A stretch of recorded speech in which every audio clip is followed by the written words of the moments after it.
Hey everyone, Couch Investor back to another video for today. So let's talk about Disney and Netflix. I don't have any position in any company, so I'll be as unbiased as possible in this video. We're gonna have a look at the current state of both companies. Of course, there is some news to talk about layoffs when it comes to Disney. I want to touch on where both companies are going from here, because we also have some news with regards to Netflix, especially the gaming side of things there. But overall, both companies have benefited a lot during the pandemic. Of course, they've grown. Disney has grown their streaming platform a lot during the pandemic, but they took a hit when the parks were shut down. Now, coming out of the pandemic, of course, parks gained a lot. Streaming maybe saw a little bit of slowdown. We've definitely seen that with Netflix. But now, well, if you look at last quarter, things have changed a little bit. Netflix had a very, very good quarter, added more subscribers than earlier anticipated, whereas Disney actually lost some. And again, of course, you will see those headlines. I've made this mistake in the past. Disney has more subscribers than Netflix. That's not the case. Disney has more subscriptions than Netflix, because the way they count those subscriptions is a bit sketchy, let's say. But currently, this is the state of both companies. Of course, when it comes to revenue, Disney in the last 12 months has more than Netflix, $84.42 billion, Netflix $31.62 billion. Now, when it comes to free cash flow in the last 12 months, Netflix here does much better, $1.62 billion, Disney $106 million. Of course, Netflix has invested and has taken a hit for years and years to reach the current state of their streaming business, and will now basically benefit from that for years and years to come, whereas Disney still has that growth phase, that investment phase when it comes to Disney Plus. Now, when it comes to return on equity in the last 12 months, here again, Netflix much better than Disney. For Netflix, 24.5%, Disney 3.5%. Gross profit margin, Netflix close to 40%, whereas Disney close to 35%. And then even valuation-wise, price earnings to growth ratio, next 12 months, Disney sits at 2.69, whereas Netflix is at 1.31. The closer to 1, the better it is. Now, if you needed a quick reminder of Netflix previous quarters, so Q4, here it is. Of course, year-over-year growth isn't great, but when you look at the global streaming paid net addition, that was 7.67, 4% year-over-year growth. Whereas at the start of the year, right, we heard all the panic there. They actually lost some subscribers. So here, a big boost there. Free cash flow, $332 million. And this is the forecast for Q1. So they expect growth close to 4%. Of course, much better than previously anticipated and obviously feared back in the earlier quarters of 2022, where Netflix took their major hit there when it comes to the stock. Because as always, fear, noise is always the loudest near the bottom. So what happens with Disney? Last quarter, Disney did much better than anticipated here again. So revenues grew 8% year over year. But when you look at total segment operating income, that has actually decreased year over year. Of course, the majority of the income comes from the park and not from the streaming aspect of things, because streaming still is not profitable. They expect to be profitable in 2024, not throughout the whole year, but maybe one quarter in 2024. Also with Disney, they announced last quarter that they are going to do some cost cuts. They are going to do some job cuts as well. And they announced the reiteration of dividends, which to me made no sense. I predicted it will be in 2024 when they'll have that profitable quarter. But okay, they want to do it this year, maybe to please shareholder. It's not going to be as good of a dividend as it was before, but they're going to start with a smaller one and then probably work their way up, because, well, probably it's going to take a while. As you can see here, free cash flow still not that great. And now, before I jump into the news section of this video, if you enjoy this type of videos, leave it a thumbs up, subscribe if you have not, I would really, really appreciate that. And if you want to support me even further, do check out the link down in the description and in the pinned comment to get the top 10 best stocks to buy now, or go to fool.com/couchinvestor. So, Disney's announced layoffs, part 1 of 3. So there will be more rounds, actually 2 extra rounds of cuts planned in the next couple of months.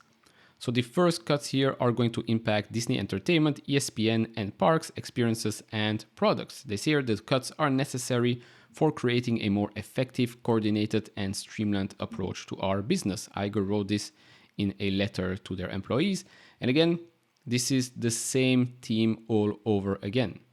They overhired for the last couple of years. When I say they, I mean most big companies out there, they overhired. So now it's a case of doing more with less. And it's exactly what we're going to see in 2023, 2024 as well. So of course, it's a shame people will lose their jobs. But as investors, you will see the business perform the same, if not better, but with less cost. And so in the letter, they say here, as part of a strategic realignment of the company, including important cost savings measures necessary for creating a more effective, coordinated, and streamlined approach to our business. So they're going to reduce their workforce right now by around 7,000 jobs. Further here, it says, this week we begin notifying employees whose positions are impacted by the company's workforce reductions. Leadership will be communicating the news directly to the first group of impacted employees over the next 4 days. A second, larger round of notification will happen in April with several thousand more staff reductions, and we expect to commence the final round of notifications before the beginning of the summer to reach our 7,000 job target. And if you're asking me, this is the correct move, and this was bound to happen. This was not an if it will happen, but a when it will happen. Again, the company investors will benefit from this over time. Now, Disney, again, the streaming side of things is the one that should see a lot of growth in the coming years, right? Profitability will follow as well. But with parks being so, let's say, profitable right now, the profit driving segment of the business, it also comes at a cost. The cost here is that, well, it is basically pushing away the lower income families, the lower income people that cannot afford to go to Disney anymore because, well, the prices of tickets are just too high. Fortunately for Disney, apparently the demand is, well, sky high. Parks are still extremely full. So for them, they don't really see a reason to decrease or make it cheaper to go to their parks because, well, why should they, right? Since the parks are always full, why should they care? But again, you are pushing away probably one of the core fan bases of your industry. Now, of course, you could say they could just expand their parks or build new ones, which of course is an option, but that's not free either. So they have to balance everything out. Now, when it comes to Netflix, we have some news with regards to the ad-supported tier. So apparently that ad-supported tier reached approximately 1 million monthly active users in the United States after its second month, and the company fulfilled its forecasted deliveries to advertisers. According to internal data seen by Bloomberg, the user base grew by more than 500% in the first month from its launch and another 50% in the second month. We also got a note here from JP Morgan. So they say there has been considerable early pushback around Netflix paid sharing launches in select international markets, which is driving greater concern around the near-term churn. Uptopia downloads data suggest increased volatility across all 4 paid sharing markets since the rollout, and the headlines may also be impacting other markets where paid sharing has not yet been rolled out, including the United States. The firm sees potential risks to Netflix projection for more net adds in Q2 than Q1. However, JP Morgan expects Netflix to continue down the path of transitioning users away from widespread account sharing. Ultimately, it expects Netflix to generate more revenue through the combination of extra members and new standalone accounts. The firm recognizes the near-term noise but keeps an overweight rating on the shares with a $390 price target.